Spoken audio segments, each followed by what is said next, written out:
The testimony of Samuel Halloway. My name is Samuel Halloway.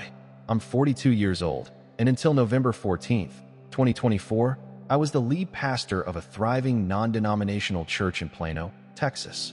That morning started like any other Sunday, with the smell of industrial carpet cleaner and the hum of the HVAC system kicking on before the 9 a.m. service. I remember standing in the green room, adjusting my mic pack, looking at the data on my tablet. Attendance was up 12% for the quarter. We were discussing a second campus. I felt successful, but I felt heavy, that kind of bone-deep fatigue you dismiss as doing the Lord's work. I took a sip of lukewarm coffee, and that's when the first spike hit. It wasn't a sharp pain. It felt like a heavy, cold hand squeezing the center of my chest, then moving up into my jaw. I ignored it. I told myself it was just acid reflux from the stress of the building campaign. I walked onto the stage. The lights were blinding. The high-end LEDs we'd just spent $80,000 on. The worship team was finishing the bridge of the last song. I stood in the wings, waiting for my cue, and the coldness spread down my left arm. It felt like my limb was being dipped into a bucket of ice water. When I stepped to the plexiglass pulpit, I looked out at the sea of faces, 3,000 people waiting for a word. I opened my mouth to say, "Good morning, church," but the words didn't come. Instead, a metallic taste, like sucking on a penny, filled my mouth. The room began to tilt. The front row of congregants, people I'd known for a decade, blurred into a smear of beige and gray. I reached out to steady myself on the pulpit, but my hand missed. I heard the thud of the microphone hitting the floor before I felt my own knees hit the stage. The last thing I saw was my wife, Sarah, standing up in the front row, her face frozen in a scream I couldn't hear because of the sudden, roaring static in my ears. The transition from the stage to the emergency room was a series of jagged, disconnected snapshots. I remember the smell of the ambulance, bleach and old rubber. I remember the rhythmic clicking of the heart monitor, a sound that seemed to be getting slower and more reluctant. By the time they wheeled me into the ER at Medical City Plano, the pain was gone, replaced by an alarming, hollow lightness. I could hear the medical staff, their voices clinical and urgent. "STEMI in progress," someone shouted. "Get a line in now." I felt the sharp prick of a needle, but it felt miles away. A nurse with a smudge of ink on her collar was leaning over me, her eyes darting between my face and the monitor. I wanted to tell her pen had leaked, but I couldn't find my lungs. Then came the thump. That's the only way to describe the feeling of my heart stopping. It was a physical jolt that seemed to push me out of the back of my own head. Suddenly, I wasn't on the table anymore. I was hovering near the ceiling, looking down at a 42-year-old man in a tailored gray suit being cut out of his clothes. I watched them use trauma shears on my shirt, the one Sarah had bought me for our anniversary. I saw the doctor, a man named Dr. Harris, press the paddles to my chest. My body jumped, a grotesque, limp twitch that looked nothing like me. "Clear," he yelled again. I felt a strange sense of pity for the people in that room. They were fighting so hard for a body that felt like a discarded coat. I wasn't scared. I was just waiting. I watched the clock on the wall. 11:42 a.m. The line on the monitor went flat, a long, piercing tone that filled the room. Dr. Harris looked at the nurse and shook his head. In that moment of silence, the hospital walls didn't fade. They simply ceased to be the most real thing in the room. I wasn't in a tunnel of light. I was standing in a hallway that looked exactly like the administrative wing of my church, but it was constructed entirely of what looked like dark, smoked glass. It was silent, a silence so heavy it felt like pressure against my skin. As I walked, I saw doors. Behind each door, I could hear voices I recognized. I stopped at one and saw my executive pastor, Mark, sitting in his office. But he wasn't working. He was looking at a spreadsheet of donor tiers, moving names from standard to VIP. His face was twisted with a calculated coldness I had never seen in our Monday morning meetings. I realized then that I wasn't seeing his actions. I was seeing the architecture of his intent. I kept walking, the glass floor cool beneath my feet, though I didn't have shoes. I saw more leaders, men I'd shared stages with, women I'd prayed with. They were in familiar settings. Their kitchens, their cars, their pulpits, but they were shrouded in a gray mist that seemed to leak out of their mouths every time they spoke. Then, the hallway opened up into a space that had no ceiling. The sky above was a bruised purple, and standing there, near a simple wooden table, was a man. He wasn't glowing with a blinding radiance that obscured his features. He looked like a carpenter who had been working all day. Dust on his forearms, calloused hands, eyes that were so clear they were painful to look at. He wasn't smiling. He looked at me with a grief that felt like it could crush the world. He didn't use his voice, but the words settled into my mind with the weight of absolute truth. "Samuel," he said, "look at what you've built in my name." He gestured toward the glass walls, and I saw they were covered in fine, spiderweb cracks. "The structure is failing because the shepherds are feeding on the sheep, and I am about to withdraw my hand." The man by the wooden table didn't move, but the air around us seemed to vibrate with his grief. He looked at my hands, hands that had signed million-dollar construction contracts and gripped leather-bound Bibles for photo ops, and I realized they were covered in a fine, gray soot. "You have built monuments to your own influence," he said, his voice cutting through the artificial silence of the glass hallway. "The first warning is for those who sit in the high seats. The era of the brand is over." I felt a jolt of recognition. For the last 5 years, my board meetings hadn't been about prayer. They had been about SEO, engagement metrics, and protecting the image. He walked toward one of the glass walls and touched a crack. It splintered further, a sharp, crystalline sound that echoed like a gunshot. "You have replaced the Holy Spirit with a marketing department," he continued, his eyes locking onto mine with an intensity that made me want to vanish. "You think you are winning souls, but you are only collecting fans. When the shaking comes, and it has already begun, the fans will scatter because they were never given a foundation. They were given a show." I tried to speak, to defend our outreach programs, our polished Saturday night productions, but the words died in my throat.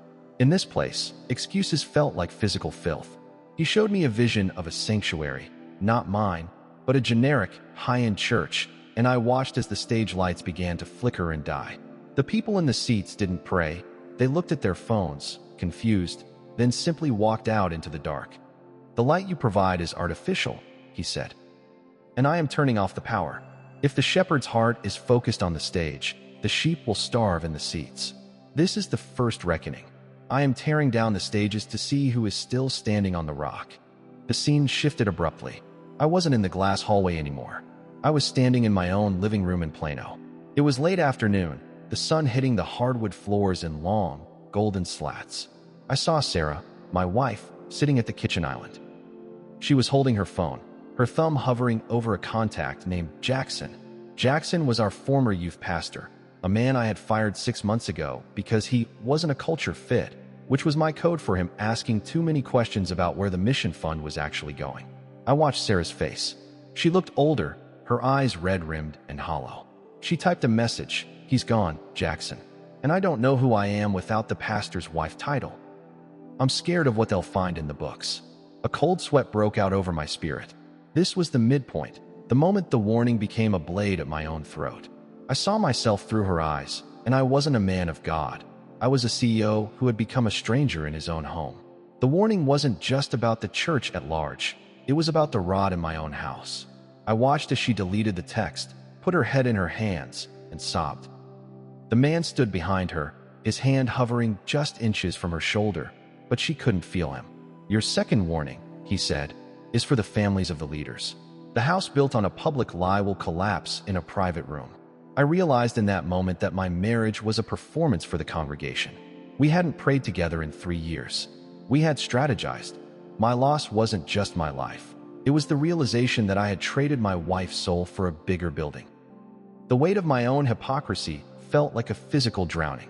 I had won the world, and I was watching my own home burn in the silence of a Monday afternoon. The vision pulled back, expanding from my living room to the streets of my city. I saw members of my congregation, people I'd baptized, walking past each other in the grocery store. They didn't speak. There was a visible tension, a gray film over their eyes. I saw a deacon from my board, Bill, arguing with a younger couple in the parking lot of a Target. They weren't arguing about scripture.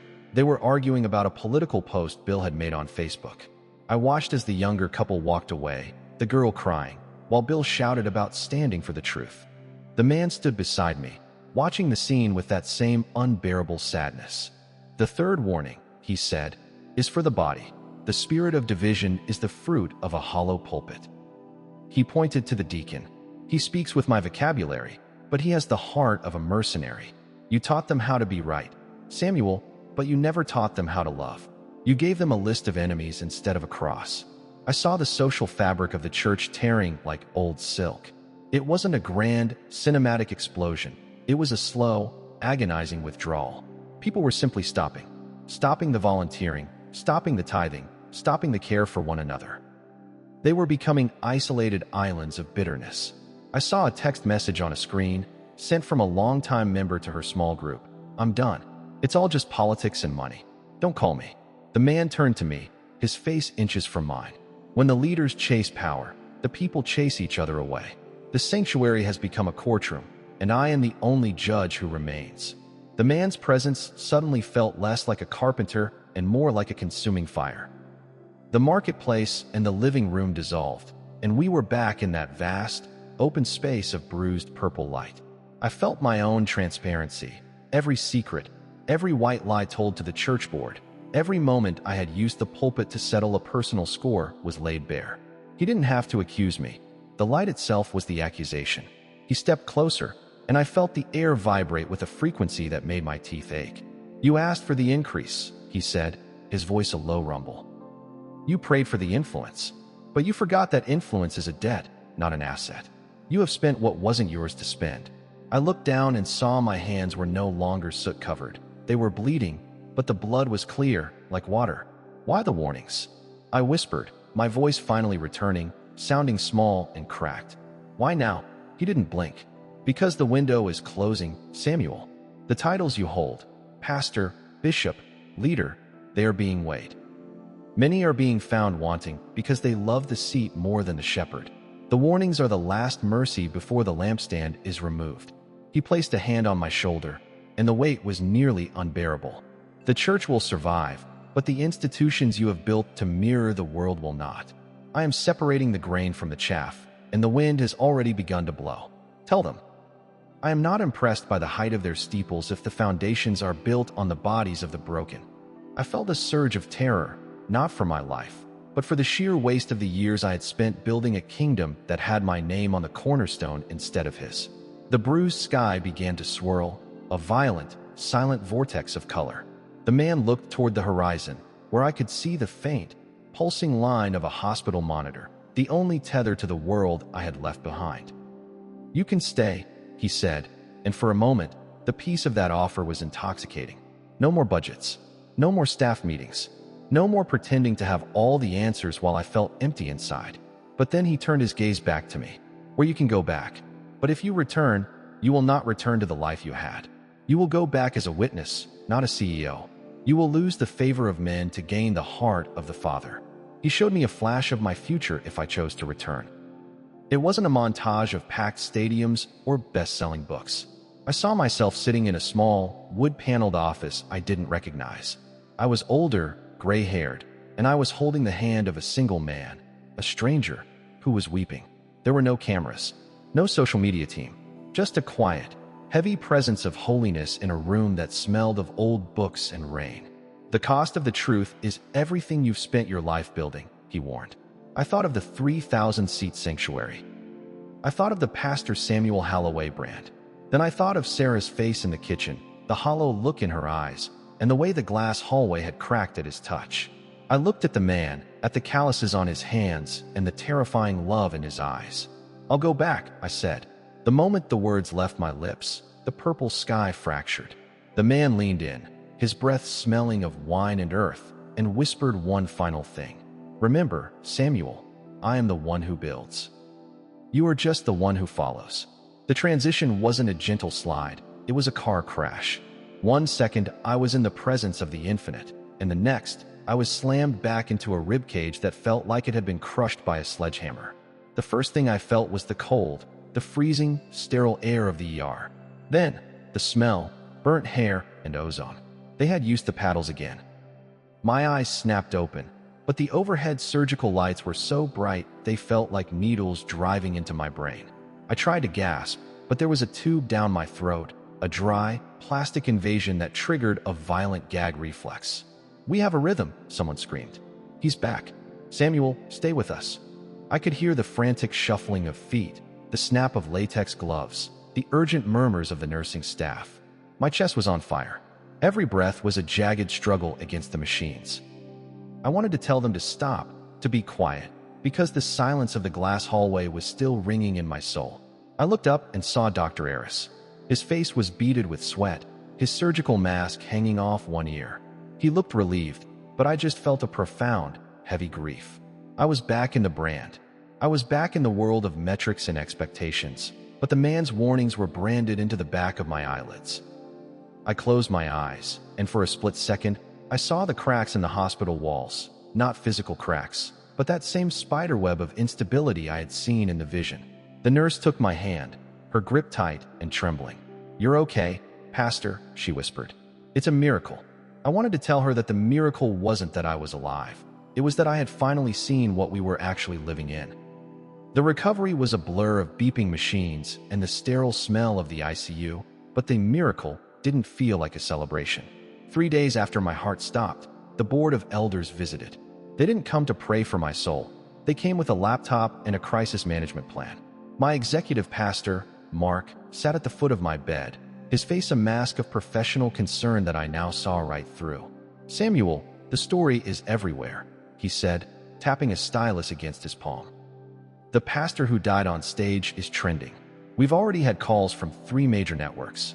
This is the momentum we needed for the capital campaign." I looked at him, my throat still raw from the intubation tube, and I felt a wave of nausea that had nothing to do with my medication. I saw the gray mist from the vision clinging to his words. "The campaign is over, Mark," I whispered.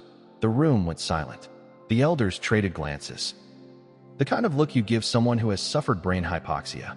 "You're tired, Sam," one of them said, reaching for my hand. "The stress of the expansion nearly killed you. We'll handle the press. You just focus on the comeback sermon. We're thinking of titling it Unstoppable, the Heart God Couldn't Quit." I pulled my hand away. The man's warning echoed. The era of the brand is over. I told them I wouldn't do it. I told them I saw the cracks in the glass.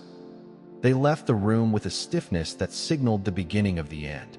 By that evening, the first leak appeared on a local church watchdog blog, questioning my mental stability and hinting at financial irregularities in the building fund, records I had once authorized Mark to streamline. A week later, I was back in my house in Plano. The silence was deafening. Sarah was there, moving like a ghost through the kitchen, avoiding my eyes. I sat at the island, watching her pour coffee, and I realized I was looking at the exact scene from the vision.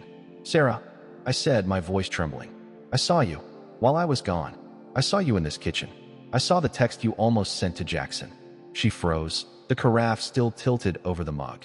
The coffee overflowed, dark and steaming onto the white quartz, but she didn't move. She turned slowly, her face pale, her lips trembling. "How?" she whispered. "The man showed me," I said. "He showed me that I traded our life for a stage." The confession didn't bring an immediate hug or a cinematic reconciliation. Instead, she sat down and began to cry. Not a soft, delicate sob, but a jagged, ugly sound of years of suppressed resentment. "You weren't just a CEO, Samuel," she choked out. "You were a stranger who lived in my house and used my life as an illustration in your sermons. I don't know if I can do this anymore. The church. They're already calling me, asking if you're fit to lead. They're worried about the insurance premiums." The social fracture had reached my front door. My friends on the board were already distancing themselves to protect the institution, and my wife was looking at me like a man she hadn't known in a decade. I realized then that the personal voice the man spoke of wasn't about a career. It was about whether I would let the old Samuel die so something real could live. 2 months later, I was no longer the pastor of the church I founded. The irregularities Mark hinted at were enough for the board to trigger a morality clause in my contract, stripping my severance and my title. I was sitting in a small, rented apartment in North Dallas, the air smelling of cheap carpet and rain. The brand was gone. My phone, which used to buzz every 30 seconds, stayed silent. I was looking at a news alert on my tablet. Plano megachurch announces foreclosure on second campus amidst leadership shakeup. The building I had nearly died for was being sold to a commercial developer. Then came the moment, the irreversible, grounded event. I walked to the window and saw a car pull into the lot. It was Bill, the deacon I had seen in the vision. He looked haggard, his hat crumpled on the passenger seat. He knocked on my door, and when I opened it, he didn't yell. He just stood there, holding a manila envelope. "I lied for you, Sam," he said, his voice flat. "About the mission funds. Mark told me it was for the greater good, to cover the construction overages. I did it because I thought you were the man on the screen." He handed me the envelope, evidence that would exonerate me but destroy the church's remaining reputation. I looked at the papers, then back at Bill. His eyes were clear of the gray mist for the first time. "I'm leaving the church, Sam. Not just yours. All of it. I don't know who God is anymore." I looked down at the documents in my hand, the ink dry and permanent, realizing this was the ruin I was shown. The institution was gone, the sheep were scattered, and all that was left was a broken man standing in a doorway, wondering if we could start by just saying a prayer that didn't have a point to prove. The rain started hitting the glass, blurring the world outside.